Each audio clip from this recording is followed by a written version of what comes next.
Now a fleet of NASA spacecraft are The NASA-funded Atlas survey on বিভিন্ন সংবাদ মাধ্যমে 3i অ্যাটলাসের কথা ইতিমধ্যেই শুনেছেন নিশ্চয়ই।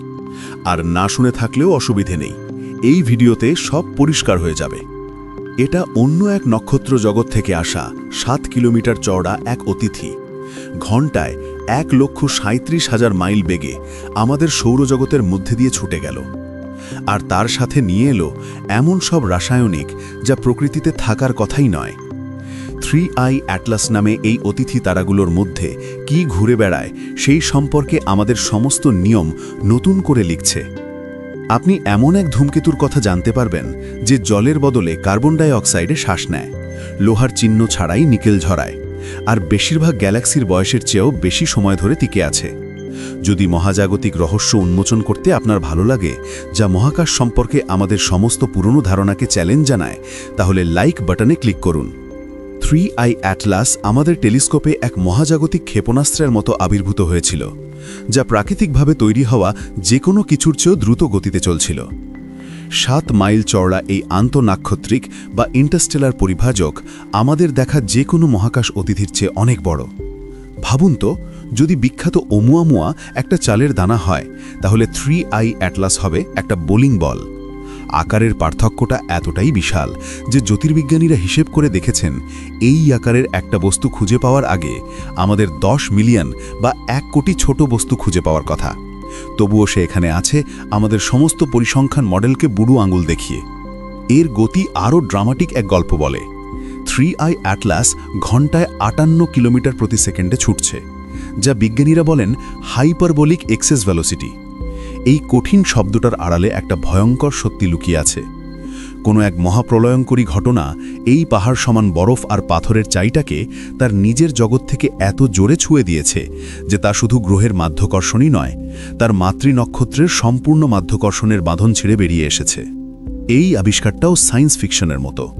চিলির অ্যাটলাস টেলিস্কোপগুলো প্রতি রাতে একাধিকবার পুরো আকাশ স্ক্যান করে, আর কৃত্রিম বুদ্ধিমত্তা বা আর্টিফিশিয়াল ইন্টেলিজেন্স ব্যবহার করে তারাদের স্থির পটভূমিতে যে কোনো চলমান বিন্দুকে খুঁজে বের করে। 1 জুলাই 2025-এ মেশিন লার্নিং অ্যালগোরিদম একটি অস্বাভাবিক বস্তুকে চিহ্নিত করে। কয়েক ঘন্টার মধ্যেই বিশ্বজুড়ে মানমন্দিরগুলো এই মহাজাগতিক অনুপ্রবেশকারীর দিকে তাদের যন্ত্র ঘুরিয়ে দেয়। প্রাথমিক মাপজোপগুলো সবাইকে চমকে দেয়। 3i অ্যাটলাস একটি হাইপারবোলিক কক্ষপথ অনুসরণ করে, যার মানে এটি আমাদের সূর্যের কাছে একবারই আসবে আর কখনো ফিরবে না। আর অঙ্কটা আরও অদ্ভুত কিছু প্রকাশ করল। এই অতিথি এমন এক দিক থেকে আসছে যা আমাদের সৌরজগতের নিরক্ষীয় তলের সঙ্গে প্রায় পুরোপুরি মিলে যায়। এলোমেলোভাবে এমনটা ঘটার সম্ভাবনা 1% 2/10 ভাগেরও থেকে কম। পেশাদার জ্যোতির্বিজ্ঞানীরা পরিসংখ্যানগত অসম্ভবতা নিয়ে ফিসফিস করতে শুরু করলেন। আমাদের মডেল অনুযায়ী এত বড়, এত দ্রুতগতি সম্পন্ন এই দিক থেকে আসা বস্তুর অস্তিত্ব থাকারই কথা নয়। তবে আসল চমকগুলো সবেমাত্র অন্ধকার থেকে বেরিয়ে আসতে শুরু করেছিল। 3i অ্যাটলাসের অবিশ্বাস্য গতি তার জন্মস্থানের হিংস্র অতীতের ছাপ বহন করে।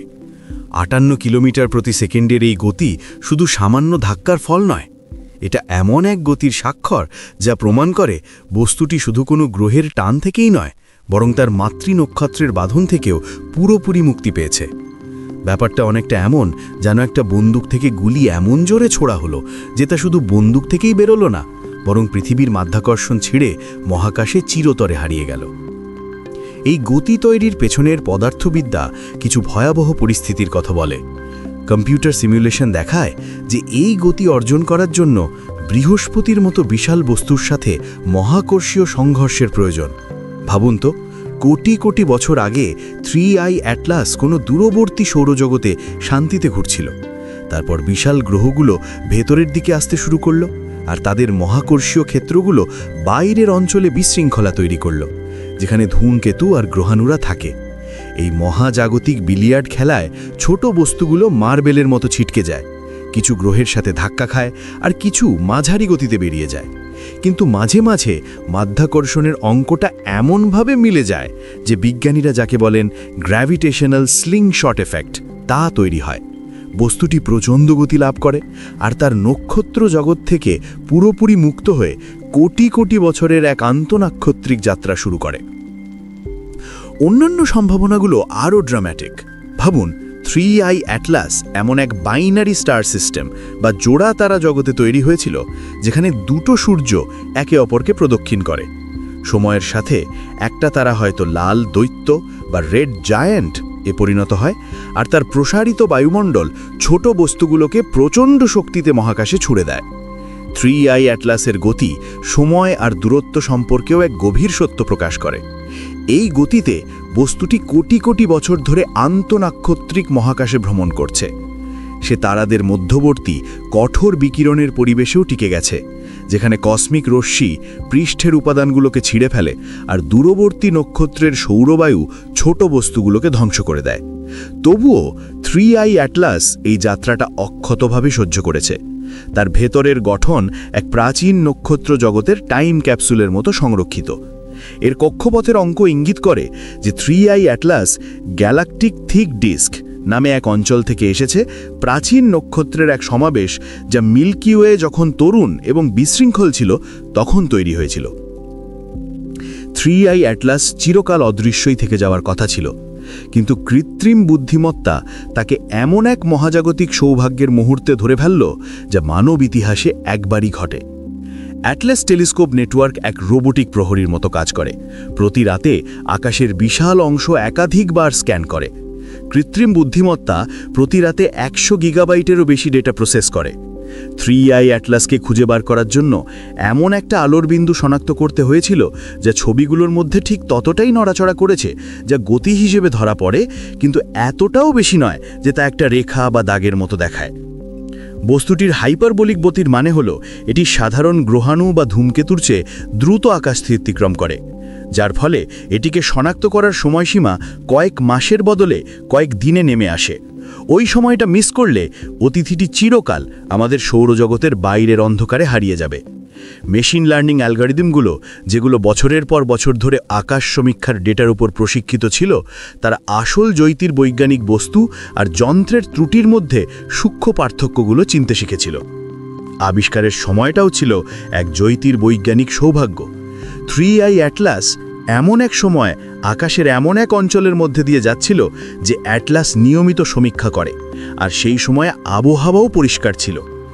একবার মেশিন লার্নিং সিস্টেম দ্বারা চিহ্নিত হওয়ার পর 3i অ্যাটলাস এক আন্তর্জাতিক সতর্কতা নেটওয়ার্ক চালু করে দেয়, যা বিশ্বের কয়েক ঘন্টার মধ্যেই একাধিক দেশের টেলিস্কোপ এই আন্তঃনাক্ষত্রিক অনুপ্রবেশকারীকে ট্র্যাক করছিল। এই পরবর্তী পর্যবেক্ষণগুলোই আবিষ্কৃত বস্তুর আসল মাত্রা প্রকাশ করে। ভূমিভিত্তিক টেলিস্কোপগুলো এর উজ্জ্বলতা মেপে এর আকার অনুমান করে। স্পেকট্রোস্কোপিক যন্ত্রগুলো 3i অ্যাটলাস থেকে প্রতিফলিত আলো বিশ্লেষণ করে তার পৃষ্ঠের সামান্যিক রাসায়নিক গঠন প্রকাশ করতে শুরু করে। রেডিও টেলিস্কোপগুলো কোনো কৃত্রিম সংকেতের অনুসন্ধান শুরু করে। গণিত প্রকাশ করে যে 3i অ্যাটলাস পৃথিবীভিত্তিক টেলিস্কোপের কাছে মাত্র কয়েক মাসের জন্য দৃশ্যমান হবে।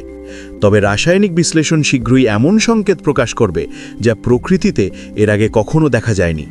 আচ্ছা, আরেকটু গভীরে যাওয়ার আগে আমাকে বলুন, আপনাদের সানডে সায়েন্স কেমন লাগছে?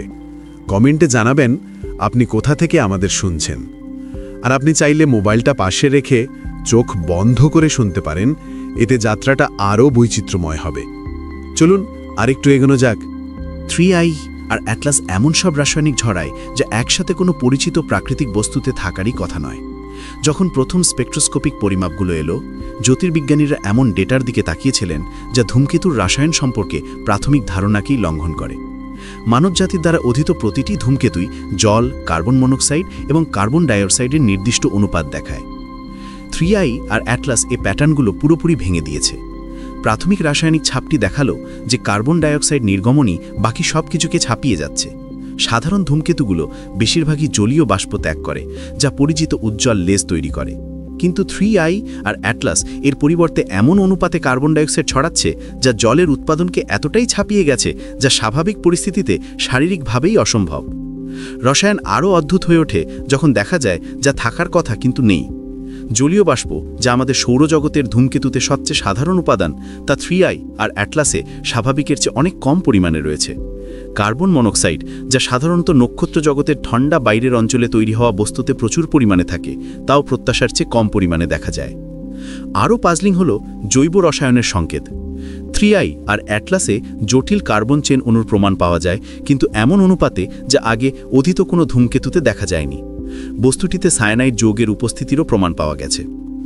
এই রাসায়নিক অসঙ্গতিগুলো শুধু আণবিক অনুপাতের বাইরেও আইসোটোপিক কম্পোজিশনেও বিস্তৃত, যা এর গঠনের ইতিহাস প্রকাশ করে। 3i আর অ্যাটলাসে এমন আইসোটোপিক অনুপাত দেখা যায় যা আমাদের সৌরজগতের চেয়ে ভিন্ন নক্ষত্রিক বিকিরণ, ক্ষেত্র এবং রাসায়নিক প্রাচুর্যের পরিবেশে গঠনের ইঙ্গিত দেয়। জেমস ওয়েব স্পেস টেলিস্কোপের পরিমাপ প্রকাশ করেছে যে 3i আর অ্যাটলাস প্রতি সেকেন্ডে 129 কেজি কার্বন ডাইঅক্সাইড নির্গত করছে। এই তুলনা করার জন্য ভাবুন, একটা কারখানার অ্যাসেম্বলি লাইন থেকে প্রতি কয়েক সেকেন্ডে একটা ছোট গাড়ির সমান কার্বন ডাইঅক্সাইড বেরিয়ে আসছে। এই উৎপাদন স্তরটি ধূমকেতুর কেন্দ্র থেকে 2 লক্ষ কিলোমিটারেরও বেশি বিস্তৃত এক অদৃশ্য গ্যাসের মেঘ তৈরি করে। পরিমাপ করা কার্বন ডাইঅক্সাইড এবং জলের অনুপাত 8:1, যা কোনো ধূমকেতুতে রেকর্ড করা সবচেয়ে চরম ভারসাম্যহীনতা। আমাদের সৌরজগতের সাধারণ ধূমকেতুগুলোতে এই অনুপাত প্রায় 1:10, যেখানে জল কার্বন ডাইঅক্সাইডকে বিপুল ব্যবধানে ছাপিয়ে যায়। এই কার্বন ডাইঅক্সাইড নির্গমনের একটি ব্যাখ্যা হতে পারে যে 3i আর অ্যাটলাসের পৃষ্ঠে কার্বন ডাইঅক্সাইড বরফের একটি পুরু স্তর তৈরি হয়েছে, যা ভেতরের জলীয় বাষ্পকে দক্ষতার সাথে বেরিয়ে আসতে বাধা দেয়। অথবা 3i আর অ্যাটলাস এমন এক নক্ষত্র জগতে তৈরি হয়েছিল যেখানে গ্রহ গঠনের সময় কার্বন ডাইঅক্সাইড বরফ জলের বরফের চেয়ে বেশি পরিমাণে ছিল। কিন্তু এই কার্বন ডাইঅক্সাইড কারখানার ভেতরেই লুকিয়ে আছে এক অদ্ভুত রাসায়নিক রহস্য। 3i আর অ্যাটলাস লোহার কোনো চিহ্ন ছাড়াই ধাতব নিকেল বাষ্প নির্গত করে এক এমন রাসায়নিক সংকেত যা প্রকৃতিতে এর আগে কখনো দেখা যায়নি। চিলির ভেরি লার্জ টেলিস্কোপ 3i আর অ্যাটলাসের বর্ণালীতে পারমাণবিক নিকেলের নির্গমন রেখা শনাক্ত করে। নিকেলকে তার বৈশিষ্ট্যপূর্ণ সবুজ নির্গমন রেখার দ্বারা চেনা যায়, যা নিকেল পরমাণু সৌর বিকিরণ দ্বারা উত্তেজিত হলে তৈরি হয়। এই আবিষ্কারকে যা অসাধারণ করে তোলে তা হলো একই বর্ণালীতে লোহার নির্গমনের সম্পূর্ণ অনুপস্থিতি। সমগ্র জ্ঞাত মহাবিশ্বে নিকেল এবং লোহা নক্ষত্রের ভেতরে নিউক্লিয়ার ফিজিক্স প্রক্রিয়ার দ্বারা নির্ধারিত সামঞ্জস্যপূর্ণ অনুপাতে উপস্থিত থাকে। নিকেল খুঁজে পাওয়া কিন্তু লোহা না পাওয়া মহাজাগতিক রসায়নের মৌলিক ধারণাকেই লঙ্ঘন করে। পৃথিবীতে নিকেল এবং লোহাকে আলাদা করতে উচ্চ তাপমাত্রা শিল্প প্রক্রিয়া বা এমন রসায়নের প্রয়োজন যা প্রাকৃতিক পরিবেশে পাওয়া যায় না। গলন, ইলেকট্রোকেমিক্যাল প্রসেসিং এবং বিশেষায়িত মেটালার্জি এই উপাদানগুলোকে আলাদা করতে পারে, কিন্তু মহাকাশে এই ধরনের প্রযুক্তি এবং শক্তির উৎস অনুপস্থিত। কিছু গবেষক প্রস্তাব করেছেন যে 3i আর অ্যাটলাসে হয়তো নিকেল সমৃদ্ধ এমন খনিজ আছে যা লোহাযুক্ত যৌগের থেকে ভিন্ন হারে বাষ্পীভূত হয়। তবে কোনো পরিচিত খনিজ এই দুটি রাসায়নিকভাবে সদৃশ উপাদানের মধ্যে এত চরম বিভেদ দেখায় না। কৃত্রিম প্রক্রিয়াকরণের সম্ভাবনাও পুরোপুরি উড়িয়ে দেওয়া যায় না, যদিও এটি অত্যন্ত অনুমান ভিত্তিক। নিকেলকে লোহা থেকে শিল্প প্রক্রিয়ায় আলাদা করলে বিশুদ্ধ নিকেল সমৃদ্ধ বর্জ্য পদার্থ তৈরি হয়, যা কোনো বড় বস্তুর মধ্যে অন্তর্ভুক্ত হলে এই ধরনের সংকেত তৈরি করতে পারে। তবে এমন প্রক্রিয়াকরণের জন্য প্রযুক্তিগত সভ্যতা এবং এমন মাপের উৎপাদন ক্ষমতা প্রয়োজন যা বর্তমান মানব শিল্প ক্ষমতার অনেক ঊর্ধ্বে। এই বস্তুটি সম্ভবত 7 থেকে 14 বিলিয়ন বা 700 থেকে 1400 কোটি বছর ধরে তারাগুলোর মধ্যে ঘুরে বেড়াচ্ছে। এই সময়কালকে বোঝার জন্য ভাবুন, আমাদের পুরো সৌরজগৎ মাত্র 4.6 বিলিয়ন বছর আগে তৈরি হয়েছিল। এত দীর্ঘ সময় আন্তঃনাক্ষত্রিক মহাকাশে বেঁচে থাকার জন্য এমন পরিবেশগত পরিস্থিতি সহ্য করতে হয় যা ছোট বস্তুগুলোকে কয়েক মিলিয়ন বছরের মধ্যেই ধ্বংস করে দেয়। কসমিক রশ্মি, উচ্চ শক্তির কণা যা সুপারনোভা বিস্ফোরণ দ্বারা ত্বরান্বিত হয়, তা ক্রমাগত তারাগুলোর মধ্যে ভ্রমণরত বস্তুকে আঘাত করে। এই কণাগুলো পৃষ্ঠের স্তর ভেদ করে এবং ভূতাত্ত্বিক সময়কালে রাসায়নিক পরিবর্তন ঘটায়।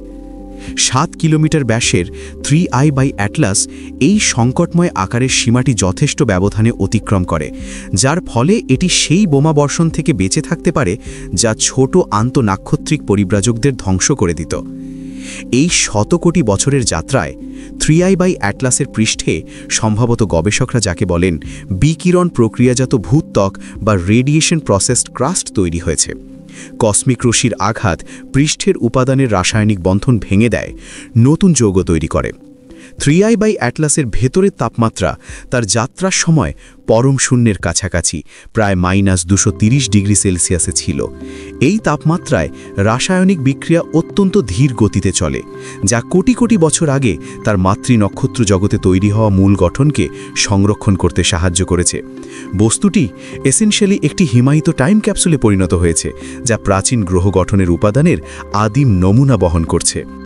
জ্যোতির্বিজ্ঞানীরা 3i বাই অ্যাটলাসের গতিপথকে কম্পিউটার সিমুলেশনের মাধ্যমে সময়ের পেছনে মহাকাশে অনুসরণ করে দেখেছেন।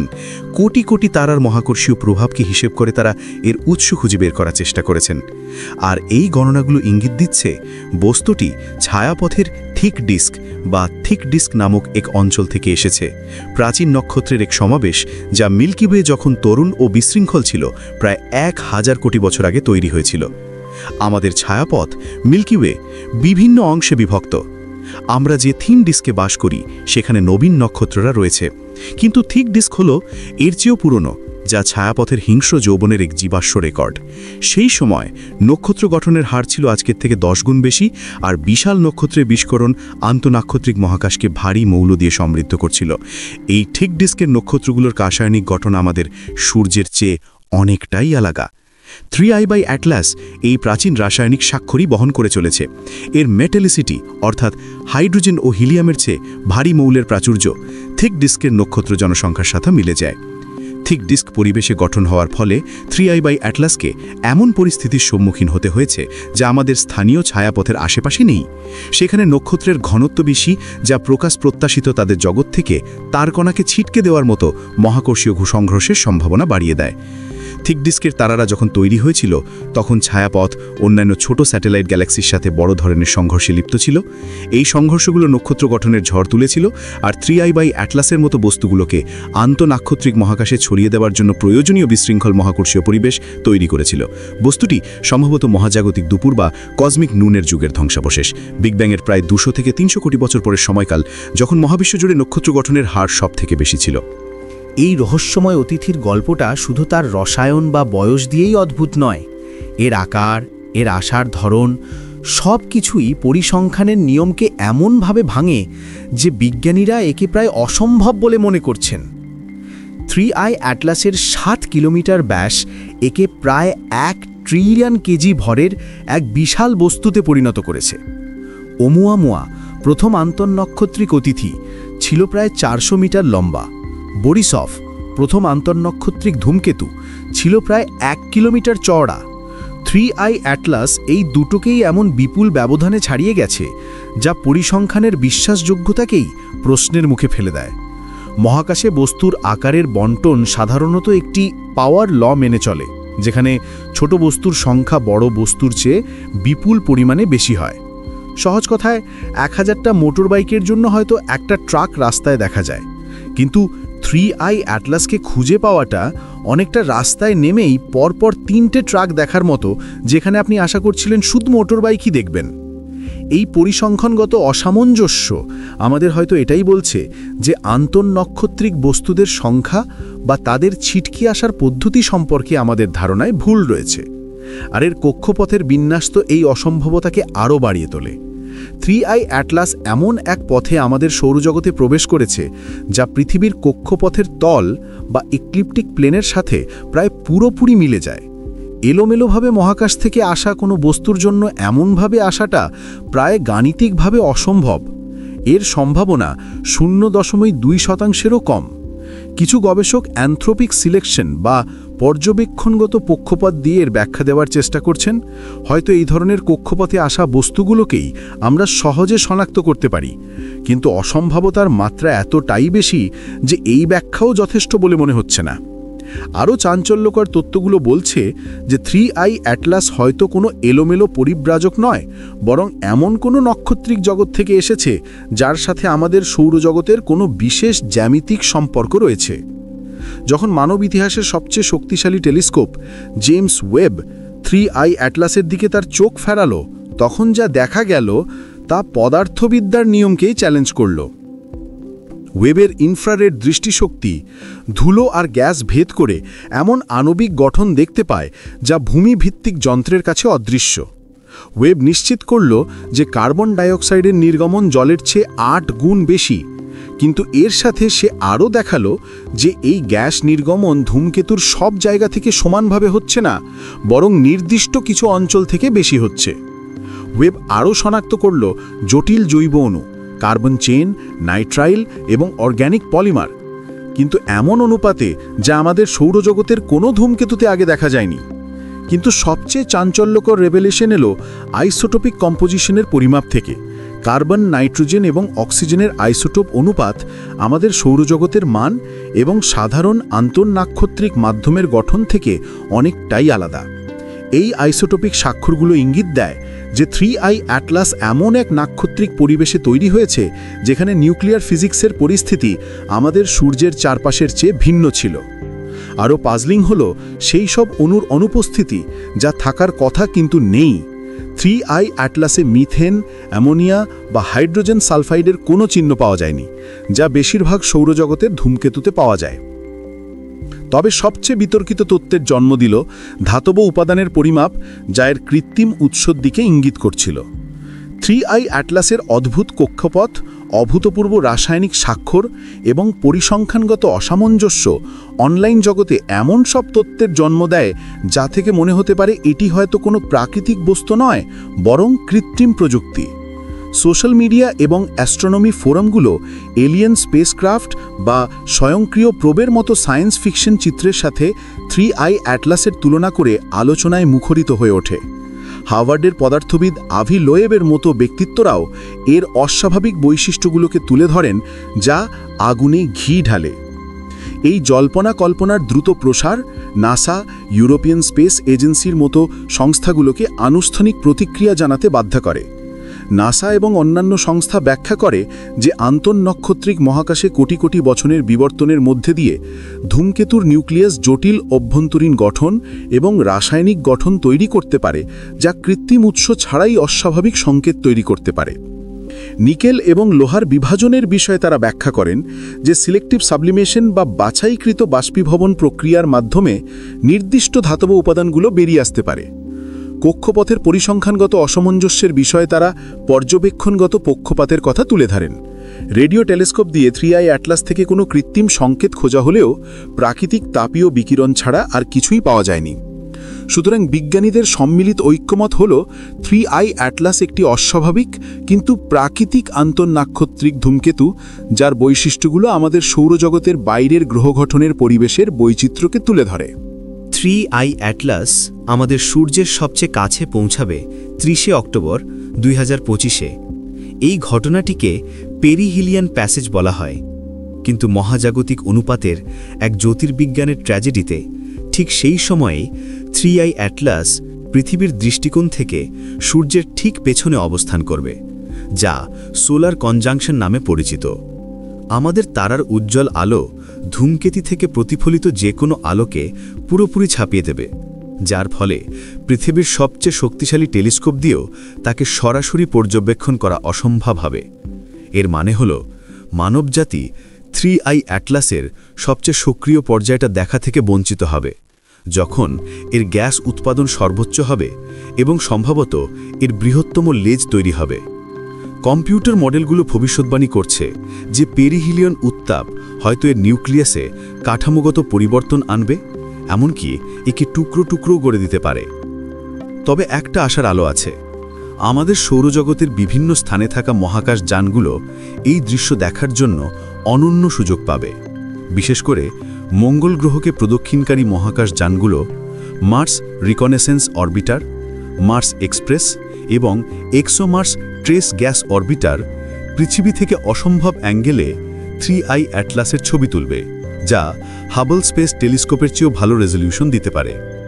3I অ্যাটলাস যখন আমাদের সৌরজগৎ ছেড়ে তার অনন্ত যাত্রায় আবার ফিরে যাবে, তখন সে এক রূপান্তরিত বৈজ্ঞানিক বোঝাপড়া এবং ইন্টারস্টেলার ওয়ান্ডারার্স বা আন্তঃনাক্ষত্রিক পরিব্রাজকদের অধ্যয়নের জন্য নতুন দৃষ্টান্ত স্থাপন করে যাবে। এই প্রাচীন পরিব্রাজকটি এক রূপান্তরিত প্রমাণ বহন করে যে আমাদের মহাজাগতিক রসায়ন, গ্রহ গঠন এবং মহাবিশ্বে প্রাণের সম্ভাবনা সম্পর্কে আমাদের ধারণাগুলো পূর্ববর্তী গণনার চেয়ে অনেক বেশি বৈচিত্র্যময়। 3I অ্যাটলাসের মতো বস্তু হয়তো ছায়াপথের সবচেয়ে সাধারণ ধরনের পদার্থ, যা নক্ষত্রের সংখ্যাকেও ছাপিয়ে যায়। কম্পিউটার সিমিউলেশন দেখায় যে প্রতিটি নক্ষত্র জগৎ তার উপলব্ধ কঠিন পদার্থের একটা বড় অংশকে আন্তঃনক্ষত্রিক মহাকাশে ছুড়ে দেয়, যা 3I অ্যাটলাসের মতো লক্ষ কোটি পরিব্রাজকের এক বিশাল জনসংখ্যা তৈরি করে। 3I অ্যাটলাস দেখায় যে আমাদের সৌরজগৎ হয়তো এক রাসায়নিক ব্যতিক্রম। জলসমৃদ্ধ কার্বন দফা গ্রহ ব্যবস্থা হয়তো ছায়াপথে জুড়ে বিরল, আর কার্বন ডাই অক্সাইড প্রধান পরিবেশই হয়তো বেশিরভাগ নক্ষত্রের চারপাশে গ্রহ গঠনের জন্য সাধারণ পরিস্থিতি। এই বোঝাপড়া বিন গ্রহে প্রাণীর অনুসন্ধানের ধারণাকেও বদলে দেয়। যদি বেশিরভাগ গ্রহ ব্যবস্থা পৃথিবীর পরিবেশ থেকে রাসায়নিকভাবে আলাদা হয়, তাহলে জৈবিক প্রক্রিয়াগুলো হয়তো এমন পথে চলবে যা পার্থিব জীববিজ্ঞানের কাছে অজানা। সুতরাং 3i অ্যাটলাস এক অস্বাভাবিক অন্তনাক্ষত্রিক অতিথির চেয়েও বেশি কিছু। এটি মহাবিশ্বের রাসায়নিক বৈচিত্র্য, গ্রহ গঠনের বিভিন্ন পথ এবং ছায়াপথে জুড়ে প্রাণের সম্ভাবনার এক রূপান্তরিত প্রমাণ। সে জ্বলে যাবার সময় আমাদের জন্য রেখে যাবে এক নতুন দৃষ্টিভঙ্গি, যেখানে আমরা বুঝব মহাবিশ্বটা আমাদের কল্পনার চেয়ে অনেক বেশি অদ্ভুত, অনেক বেশি বৈচিত্র্যময় এবং সম্ভাবনায় পূর্ণ।